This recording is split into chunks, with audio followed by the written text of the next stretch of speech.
So ఇతను అలా కాదు, ఇది కొంచెం ఎక్సెంట్రిక్ వంశీ, యూత్ తేడా ఉంది కదా, వయసు కూడాను ఎక్సెంట్రిక్. ఇలాగ అందరిలాగా నేను ఎందుకు ఉండాలి అని ఒక స్టైల్ ఇస్తుంది. మన లెటర్స్ బి డిఫరెంట్, కొత్తదనం.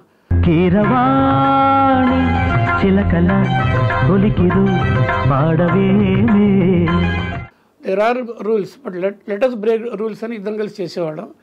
అది ఇది ఒకటే. అయితే నేనే నమ్ముతానంటే when you're Rome in Rome be a Roman. ఇంకొకటి చీప్ ఎగ్జాంపుల్ ఏంటి, ఏ ఎండగా గొడుగు పట్టు.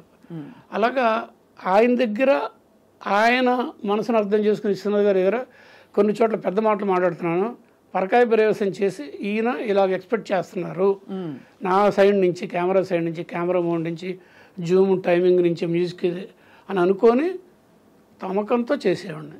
వంశీ దగ్గర ఏంటంటే ఎక్సెంట్రిక్ నాకు తెలుసు, ఆ కంపోజిషన్స్ కానీ అవి కానీ ఇవి కానీ ఎడిటింగ్ కటింగ్ కానీ దాని తగ్గట్టుగా లెన్సింగ్, దాని తగ్గట్టు కెమెరా మోడ్ చేసేవాడిని. అంటే అక్కడ అలాగే ఉండాలి, ఇక్కడ ఇలా ఉండాలి. అయితే ఇలాగే ఉంటే విశ్వనాథ్ గారి సినిమాలు ఒక 4-5 చేస్తాను, అలా ఉంటే అతని సినిమాలో ఒక 6 చేస్తాను. ఈ చేస్తే ఏ సినిమాలన్నీ చేసేయచ్చు. గొప్ప ఎక్స్పీరియన్సెస్ సార్ ఇవన్నీ. మీరు మధ్యలో అంటే స్వతహాగా మీరు ఇంత విజన్ ఉంది కాబట్టి మీరు డైరెక్షన్ చేయాలి అని యాక్టివ్గా డైరెక్షన్లోకి ఎందుకు రాలేదు మీరు? ఎందుకు వచ్చానుగా, కళ్ళు చేశాను కదా. కళ్ళు కాకుండా అంటే నేను అనేది ఫుల్ ఫ్లెడ్జ్డ్గా. దానికి డైరెక్టర్ అనేవాడు క్యాప్టెన్ ఆఫ్ ది షిప్, తర్వాత film is the directors media, ఆ సూత్రాలు నేను నమ్ముతాను, బుక్స్లో ఉంటే విడిగా. సో అంత రేంజ్ నేను ఉన్నానా అని నేను చెక్ చేసుకుంటే నాట్ ఎట్, నో అని నేను అన్నాను. నాట్ ఎట్, హాఫ్ వేలో ఉన్నాను, జరుగుతుంది ప్రయత్నాలు. విశ్వనాథ్ గారితో పర్టికులర్గా వంశీతో చనువు ఎక్కువ కదా, మీ ఇద్దరం ఆ సీన్ తీసుకొని తను ఏం చేస్తాడో నాకు తెలియదు, నేను అనుకోవడాలు, షార్ట్ కట్టింగ్లు ఇమాజిన్ చేసుకుంటే అతను చేసింది నేను చేసింది చాలా చోట్ల ఇలాగే ఉండేవి. అంటే నేను కూడా కరెక్ట్గానే ఆ యాంగిల్ ఆలోచిస్తున్నాను. ఇది విశ్వనాథ్ గారి విషయంలో కూడా కోడైరెక్టర్ని రిక్వెస్ట్ చేసి ఆయనకు మళ్ళీ పెద్ద ఆయనకు తెలియకుండా ఆ సీన్ చూసుకుని సైలెంట్గా ఉండిపోయి నేను ఆలోచనలో ఉండేవాడిని. తర్వాత ఆయన వచ్చి కొన్ని షార్ట్లు చెప్పేవాడు, నేను అనుకున్న దానికి ఆయన మళ్ళీ కొంచెం టాలీ అవుతూ వచ్చాయి. దాంతో నేను కూడా డైరెక్షన్ చేయొచ్చు అని ఒక పురుగు లోపల ఎంటర్ అయిపోయింది. అలా కొంచెం ట్రావెల్ చేసిన తర్వాత 86 ప్రాంతంలో విశ్వనాథ్ గారు స్వాతి ముత్యాన్ని చేశాను. 87 ఎండింగ్లో ఒక కళ్ళు సినిమా చేయడం జరిగింది. అవార్డ్ విన్నింగ్ ఫిల్మ్గా ఇందాక చిట్టిబాబు గారు అన్నట్టు ఇండస్ట్రీ కళ్ళు తెరిపించిన సినిమా కళ్ళు. సో కళ్ళు సినిమా మీ అసలు ప్రాజెక్ట్ ఎక్స్పీరియన్స్ చెప్పండి సార్, ఎలా జరిగింది? ఇది దీనికి ఎక్కడో ప్రస్తావనండి. 1970లో డిగ్రీ ఫైనల్ ఇయర్లో ఉన్నప్పుడు విజయవాడలో ఆంధ్రనాట కళా పరిషత్లో ఈ నాటికి వేశారు, రైల్వే ఇన్స్టిట్యూట్లో. అప్పుడు జంజాల, సుత్తివీరభద్రం, మేమందరం ఒక బ్యాచ్ మేట్స్, అంటే కాలేజీలో ఒక బ్యాచెస్ అనమాట. అప్పటికి ఈయన తనిఖీల బారని మాకు ఇంకా తెలీదు, ఆయన వచ్చాడంట. అక్కడ కలుపుడి మారుతిరావు గారు రాసిన స్క్రిప్ట్, మ్యానుస్క్రిప్ట్ అంటారు, ప్రింట్ కూడా కాల. ఆయనకి బెస్ట్ ఫ్రెండ్ ఆయన బివి రామారావు గారని, అప్పుడు chief secretary of Andhra government.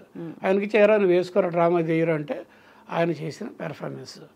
నాటకాలు అప్పుడు ఒక రకంగా ఉండేవి, అంటే ఇంట్రెస్ట్గా ఉండేవి కాదు, ఏదో ఉండేది. అందుకనే ఆ నాటకాలంటే కొంతమంది సినిమాల మీద మోజు, నాటకాల మీద లేదు. ఆ టైంలో ఈ నాటకం వేశారు. First performance I was there.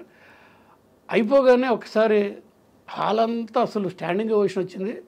నేను నాతో పాటు కొంత పరిగెత్తుకు వెళ్ళి కలుపుడి మారుతిరావు గారు ఎక్కడున్నారో ఫ్రంట్ రోకి వెళ్ళి ఎక్కించుకొని, భుజాల మీద ఎక్కించుకొని, మన క్రికెట్లో వాళ్ళు ఎక్కించుకొని తిప్పుతారు అలాగే నేను ఆయన మోసాను దీంట్లో. అంత ఇన్స్పైర్ అయిపోయాను అనమాట నేను. అంటే సంథింగ్ ఎక్కడో కొట్టింది నాకు. అది ఇమీడియట్గా ఆ రోజున నెక్స్ట్ డేనో ఇద్దరు ప్రొడ్యూసర్లు అనౌన్స్ చేశారు. రామానాయుడు గారు తెలుగుకు తీసుకున్నారు, కే బాలచంద్ర గారు తమిళకి తీసుకున్నారు. ఇద్దరు చేయలేదు. బాలచంద్ర గారు చేశారు, మధ్యలో ఆపేశారు. నెక్స్ట్ నెమ్మదిగా వద్దాం, ఎందుకు ఆపేశారు, ఆయన నాకు అది కృష్ణ భగవానుడు అర్జునుడు చెప్తారు కదా, నాకు ఏం చెప్పారు చెప్తాను నేను. అలా కమల్ హాసన్ కూడా చెప్పాడు, రఘు నేను చేసిన తప్పిది, అమావాస్య చంద్రుడు చేశాడు కదా బ్లైండ్ క్యారెక్టర్ అని చెప్పారు. అలాగే ఇలాగా మొత్తం మీద అది ఆ హ్యాంగ్ ఓవర్ 18 సంవత్సరాలు వచ్చింది. అది 1987లో నేను ఈ సినిమా చేద్దామని ప్రిపేర్ అయినప్పుడు రామానాయుడు గారి దగ్గరికి వెళ్ళి రైట్లు కొనుక్కొని మొదలుపెట్టాను. అంత నచ్చేసింది మీకు కథ? అంటే అలాంటి అందరూ చేయలేరండి. అందులో ఒక స్వార్థం ఏంటంటే ఒక స్పెషల్గా ఒక గుర్తింపు తెచ్చుకుందామని.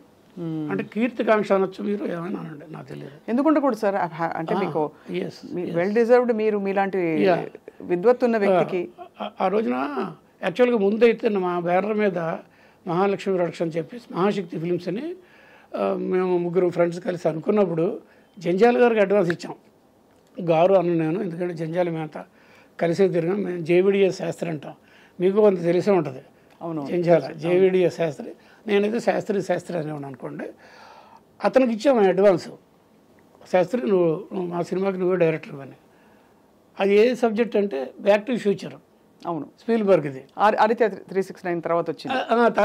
తర్వాత వచ్చింది అన్నప్పుడు ఒక 2 నెలలు కూర్చున్న తర్వాత జంజాల ప్రొడ్యూసర్ నన్ను పిలిచి, రఘు మనం మొయ్యలేమేమో, ముందుకెళ్ళాలి వెనక్కి వెళ్ళాలి, ప్రాపర్టీస్ కాస్ట్యూమ్స్ ఇవన్నీ, ముందు ఏదైనా ఒక సినిమా చేసి బ్యానర్ సెటిల్ చేసి కొంచెం పర్వాలేదు అనుకున్నట్టు చేద్దామంటే అది డ్రాప్ అయినప్పుడు మా ప్రొడ్యూసర్ డిసప్పాయింట్ అయిన నా కొలీగ్స్ అనమాట. డిసప్పాయి, రఘు నీకేది ఇష్టమైన సబ్జెక్ట్ అన్నావు కదా చేద్దాం, ఎంతలో చేయగలవు, 6.5-7 lakhsలో చేయగలరు, చేద్దామని చెప్పి దిగితే అది కళ్ళు అలా దిగా అనమాట.